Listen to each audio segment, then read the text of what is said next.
I am back with another spooky story. And this one, you don't want to watch at night. But y'all don't listen to me anyway, so let's get into it. This story is my roommate's story. And we're gonna call my roommate Ellie. That's her name. So Ellie and her brother had a time in their childhood where they were in the foster system awaiting adoption. Ellie and her brother winds up getting moved from the first place that they were staying to a house in Long Island. Now, Ellie described this house to be absolutely beautiful. It was a mansion, like decorations, high ceiling, definitely no house that she's ever been to before. And it wasn't just Ellie and her brother that was moved to this house. A bunch of kids from the group home that she was originally staying at were too moved to this house. So it's day one and the kids are exploring the house. Around that time, Ellie must have been 7 and her brother must have been 5. So all the kids are in this humongous house and they're all just exploring the space. Someone winds up coming around and designates each kid to a room. Ellie got put in a room with her brother and 2 other children. So keep in mind, as this is happening, as the kids are getting more acclimated to the house, this is all happening in broad daylight. So it hasn't even gotten dark yet.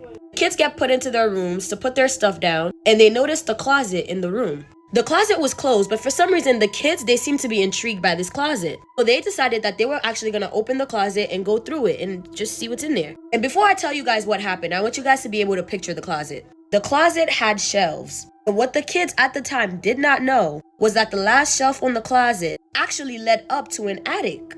It was kind of like a secret entrance to the attic. So picture it like this, right? What the kids did not know though was that the top shelf would lead to an attic. And obviously the closet was much bigger than that. So at this point, the kids walk in, they're looking at the closet, it's just a closet at this point. They see the shelves, but they can't see on top of it, so it's cool. They'll put their stuff down and go on about their business. One of the kids reported to hearing thumping in the closet, as if like there was somebody in the closet. But again, they had opened the closet earlier and there was nobody in there. So what the fuck is that noise and where is it coming from? It kept hearing it and the noise would intensify. Footsteps, thuds. So the kids went to the family of the house, which I'm assuming the owner of the house, and told them about the noise that they're hearing in the closet. So the family of the house decided to go investigate and see what could be making the noise in the closet.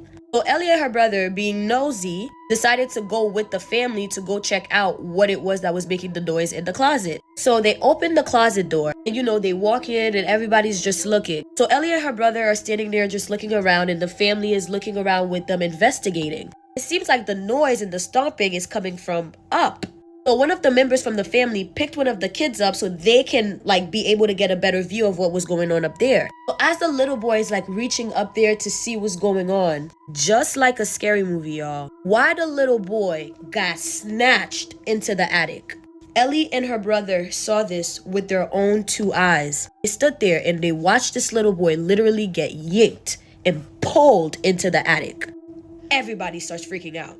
Everyone. Kids are petrified, the family is horrified, and young Ellie at the time decided that she had seen enough. She has no idea what happened to that little boy. Decided to run outside and call ACS. Y'all better come pick me and my brother up because I don't know where the fuck y'all got me right now. She explained the situation to the people about the little boy being snatched into the closet. At that point, the little boy still hasn't come out. Literally, ACS rushed over and got all of the kids out of the house. Had all the kids standing outside. They refused to let anybody come back inside of the house. And eventually, they took the kids and left and they never went back to the house. If you're wondering what happened to that little boy, so am I. I have no idea. Ellie has no idea. They literally had the kids standing outside. Then they took the kids and just drove off and they never heard anything back from that. And from there, they were moved to the next house. Thank you guys so much for watching this story. If you enjoyed these mysterious, spooky stories, you better follow me on TikTok. In my bio, I have a link tree. You'll be able to find my YouTube. Subscribe to my YouTube for longer, better, spooky stories. While you're at it, go ahead and follow me on Instagram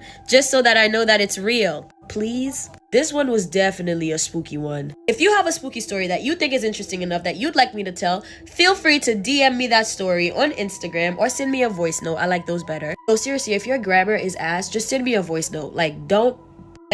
Don't piss me off because I be getting brain aneurysms trying to read these stories. Send voice notes. I have plenty more ghost stories, not just from Ellie, but Ellie's friend Shayna. We were all sharing ghost stories yesterday and I was like, oh yeah, this is about to be the next series. Because Ellie went on to live in another haunted house after that where a little girl's spirit lived in her bedroom. And Shayna had a very strange encounter when she was just a little girl. I can't wait to tell you guys all about it. Make sure you guys leave a comment letting me know which story you guys want to hear first and what did you guys think about today's story from your favorite Haitian homegirl. I get paid.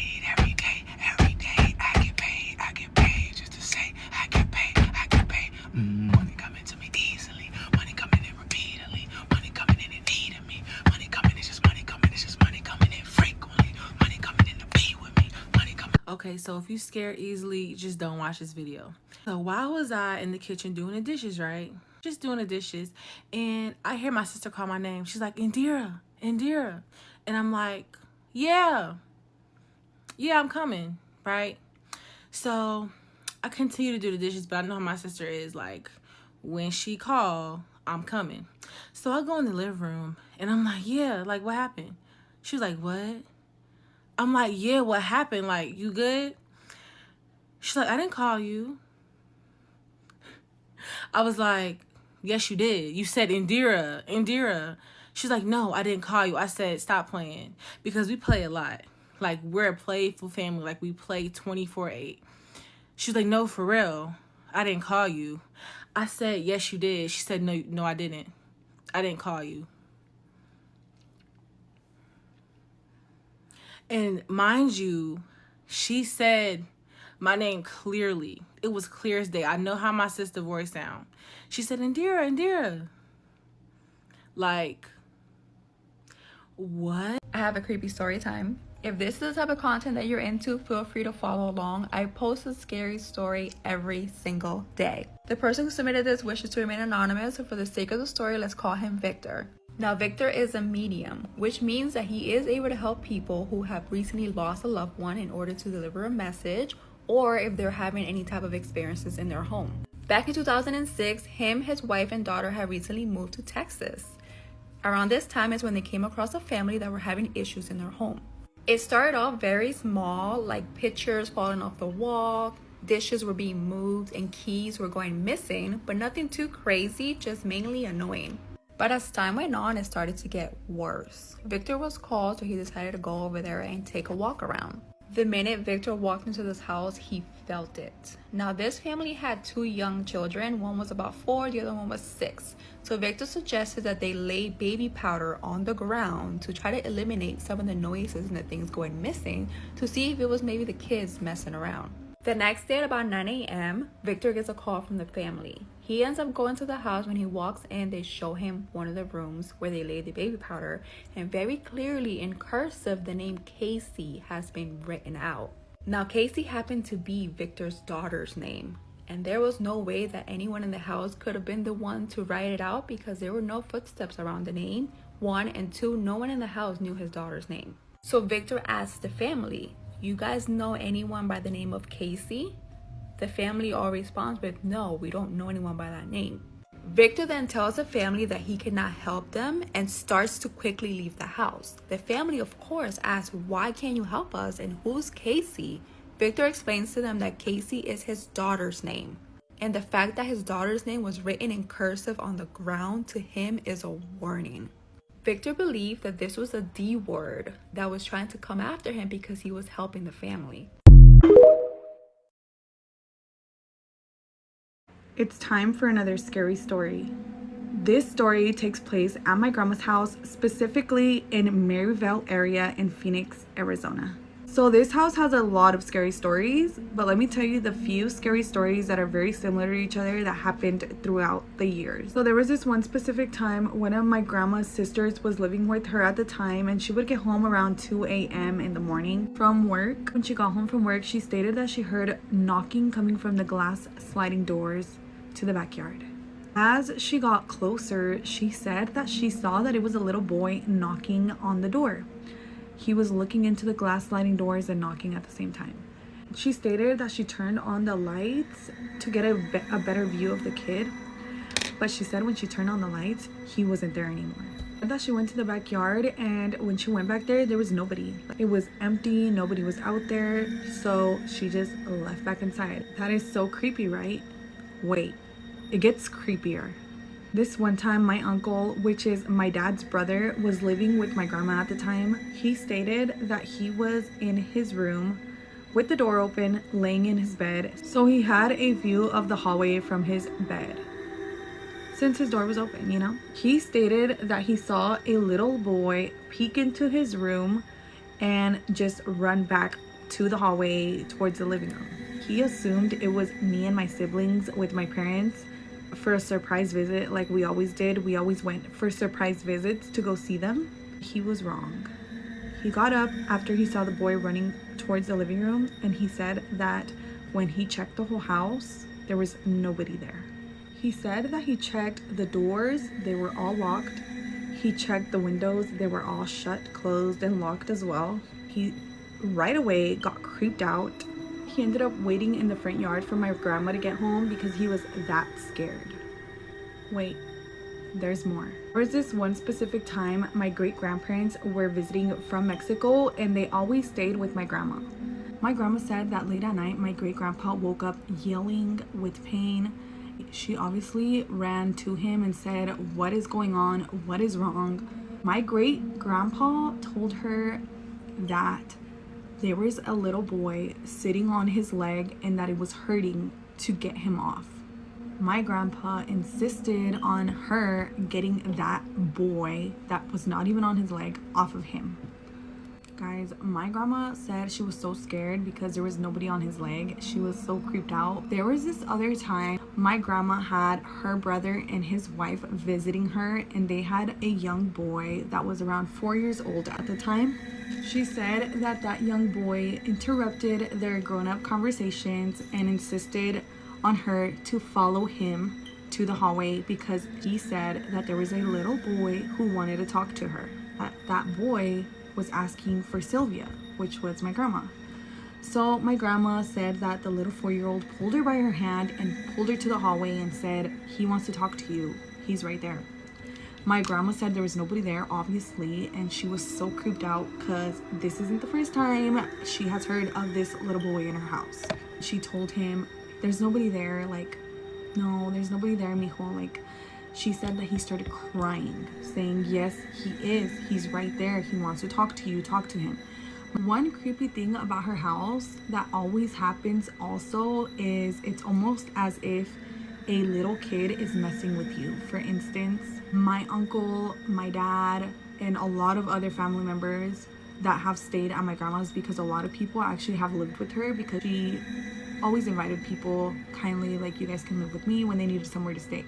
Have stated that in the middle of the night they get the blankets pulled off of them, almost as if a kid's playing with them. Things end up going missing and you literally find them in places you would have never thought you would find them. In other words, places you for sure know you did not put the stuff that went missing at. So those are the stories about my grandma's house. Let me know if this was a creepy story or not.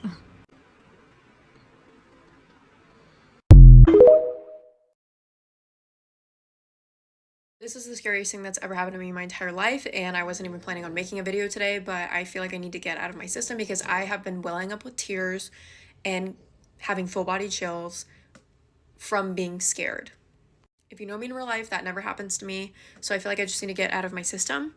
So this is that story. This happened 4 years ago. I was a freshman in college and I was talking to this boy at the time, and he caught me when I was coming home for the weekend from college, and he asked if he could take me stargazing. I say yes. He picks me up. It's maybe 11, 12 o'clock at night. He drives me to the state park specifically because I had never been before. And specific to note about this state park next to my hometown, it isn't, when I say in the middle of nowhere, I legitimately mean in the middle of nowhere. The closest gas station is like multiple miles away. Nobody lives near there. Yeah, you get the gist. So we get there. He originally parks in front of this watchtower. We're walking up the watchtower. Something to note about me, you're gonna learn about 2 of my fears today. I am afraid of heights.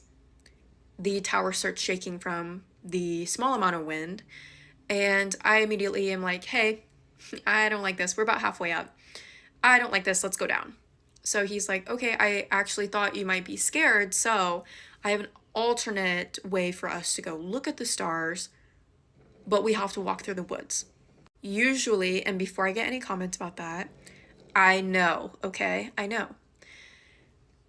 The only reason why I went is because he was like, "It's like a minute and a half through the woods." Perfect. A minute and a half. No worries. I shouldn't have listened to him because it was a 10-minute walk, if not more.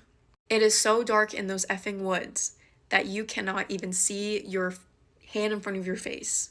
I'm walking through the woods. I'm doing fine. My other fear is the dark. Okay, I'm a full-grown woman. I am exponentially scared of the dark. Like, unrealistically scared of the dark. We're walking, we hit a fence, and not just any fence, a barbed wire fence. By this time, my eyes are fully adjusted in the dark, and out in the distance, I can see a barn. Right next to the barn, I see a big silo, and if you don't know what a silo is, it's just this big metal structure that holds corn where I'm from. A lot of farmers have them. And I immediately ask him, is this someone's land? He doesn't really answer me, and I'm like, no, seriously, is this someone's land? Because I'm not going to get shot tonight. Because where I'm from, they're not going to ask you on their 5 acres of land what you're doing on their land. They're just going to shoot you because they don't know who you are at midnight, 1 o'clock in the morning. Or I guess what you are. So finally he tells me it's someone's land, and I'm like, I'm not trespassing on someone's land. Like, no thanks. 3 strikes and you're out. I've walked through the woods. I have tried to conquer my fear of heights, and I'm walking in the dark. No. This is no.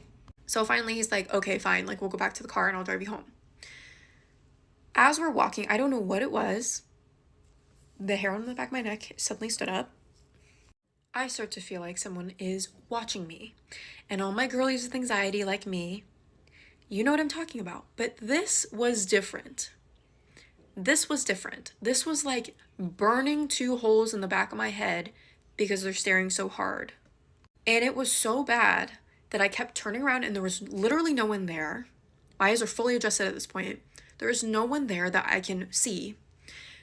And I start walking so close to this dude that I'm flat tiring his shoes, which means I'm like stepping on the back of his shoes every couple of steps, and he's getting super mad at me. But eventually I just grab his arm and I say, there is something out here with us.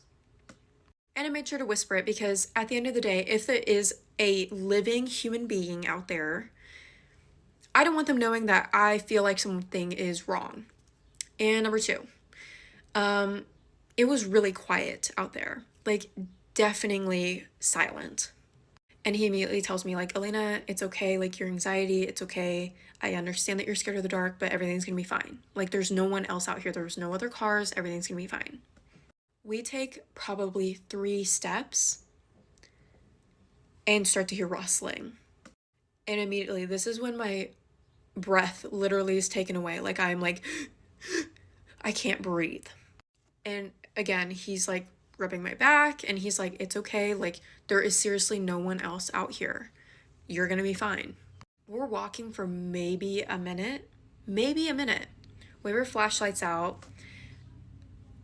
From our right, a rock doesn't tumble out. It is thrown out into the middle of the path that we're walking. I mean, like, right in front of us. Like, someone threw it. This was a game time decision, right?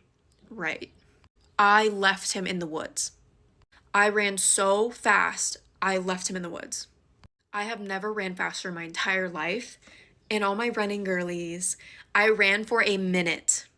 Sprinted for a minute.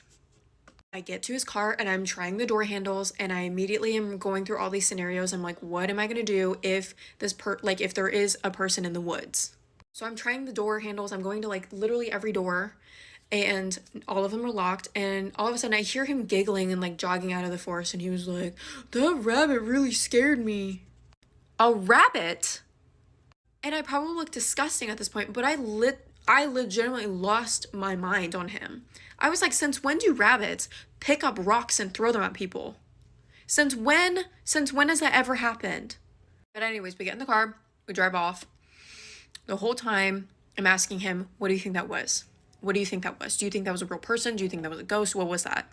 And I don't think he took me very seriously at the time because he was like, whatever. Needless to say, I never talked to him ever again. And now I will elaborate on why it's so scary to me. I don't think that was paranormal by any means. Because when you experience something paranormal, it's almost like an instantaneous thought, right? You're trying to rationalize. You're trying to go through the scenarios in your head on how it is possible that that happened. This was different. I have never felt so fearful in my entire life. And let me ask you this. when you get home late at night, maybe after a night out, or when you get home from work, school, etc., what do you think you're going to see when you turn the light on in your room? Probably some decor, probably your bed, your desk, maybe a pet lives there, I don't know. But you anticipate on what you're going to see because you're prepared for what you're going to see. I'm not comparing bedrooms in the woods, but I was not anticipating someone else to be out there because there's no cars out there. There was no way for someone to get out there if they didn't get there before the sun went down, if you catch my drift.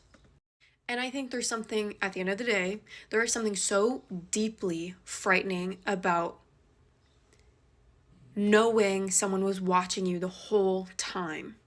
And there is something equally as frightening knowing you never saw them.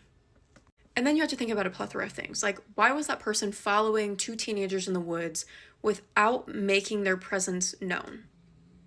How did that person get out into the middle of the woods in the middle of the night?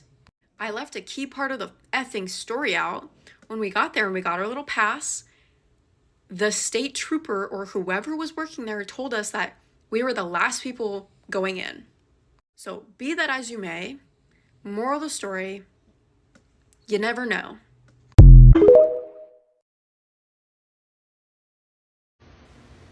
Story time. All right, so I have been seeing a lot of scary story times on TikTok, like a lot of scary stories or hauntings or whatnot. Well, you didn't ask for this, but I'm gonna give it to you anyway. So when my daughter was about 3 or 4 years old, we went to a hotel for her birthday. We used to do this every year because she loved to swim. You can't swim outside in the wintertime in Kentucky, so we would find a hotel with an indoor pool. We stayed at the Best Western in room 105. It's a couple towns away from us, not very far from home. And we got there about 2 or 3 or something like that in the afternoon. That way she could actually swim all day and, you know, enjoy her time there. Anyway, throughout the day, she would fall. And I know she's, you know, 3 or 4 years old and they're clumsy, because babies are. But it was like she was being pushed, right? She would not cry about it. She would just fuss about it. So anyway, the day went on. We did whatever we did. We went swimming. We played pool, you know, this and that. At nighttime, we were settling down for bed. She ate a bowl of cereal. I was on one side. John was on the other. She was sitting in the middle. And I said, honey, it's time to go to bed, you know, lay down. And she was sitting up and she said, I can't, Mommy. And I said, why can't you? It's bedtime. You've got to be tired. You've gone all day long. And usually my kids slept really well. Didn't have a problem putting her to sleep. She said, I can't because they're staring at me. I said, who's staring at you? And she said, the mommy and her little kids. And I said, what? And she said, the mommy and her little kids, they keep staring at me. And I said, well, where are they? She said, they're right behind you, Mommy. The feeling that came over me was pure dread. I have never felt anything like that in my life, and I have not since. I had cold chills. I got sick to my stomach. It was awful. And I asked her, I said, you know, Sissy, there's nobody behind me. She said, yes, there are, Mommy. The little boy, the mommy, and the little girl. They're behind you. And I said, well, what do they look like? Because I have to know what's going on. You know, I mean, I'm literally like frozen in place. Whether or not I want to move, I don't know what's going on. She said, well, the little boy's wearing like a brown turtleneck and he's got blonde hair and he's mean, Mommy. He's so mean. He's got the meanest look on his face and he's been mean to me all day. And the little girl's wearing a long dress and the mommy's wearing a long dress, but they're not mean to me. They're not mean to me. And I'm like, oh my Lord. Me and John both jumped up out of the bed, grabbed her up, and went to the front desk. I said, ma'am, I don't know what is in that room, but we can't stay there anymore. I know that we've been there all day, and I know that we've made a mess of that room because, you know, we've used it. So that means the bed's been used, everything, but we can't stay there anymore. And she said, oh, no problem. I said, has anything ever happened in that room? Not that I know of. She did not act like I was crazy. She did not act like she didn't know what I was talking about. Anyway, we changed rooms. Everything was fine. Now, I know kids tell stories because they do. But up until Sissy was about 6 or 7 years old, these stories never changed. And then beyond that, she kind of forgot about it. Even now, she has, you know, barely any memory of it. She's 18 years old, and what she really remembers is the things that I've told her. But the feeling that I got that night is something I have never felt. I even called my mom and asked her to pray. And my mom is a praying woman, because I was like, I don't know what's in this room. I just don't want it to attach to me. And I don't know how that stuff works. But that is my scary story. It has forever changed me in a way to know that, yeah, I believe that there's something that we can't see. And whether or not good or bad, it's terrifying. But anyway, have a great day, guys. Bye. Hello, all. Welcome back to All Things Jenny. I'm Jenny. Actually, welcome to Spooky Sunday. I hope you all are having an amazing weekend so far. And please enjoy this amazing spooky video that I have put together for you. On TikTok, they have the best spooky stories, and a lot of them need to be actually put in a movie because they're so good. And I love them so much because they're actually other people's stories, and I have stories of my own, and I share my stories all the time on here of all the spooky experiences that I've experienced living in Haiti and here. But I hope you guys enjoyed this video. I will see you in the next spooky story or the next video. So please have a drink and or smoke a blunt for me too. And you guys enjoy the video. I'll talk to you later. Bye.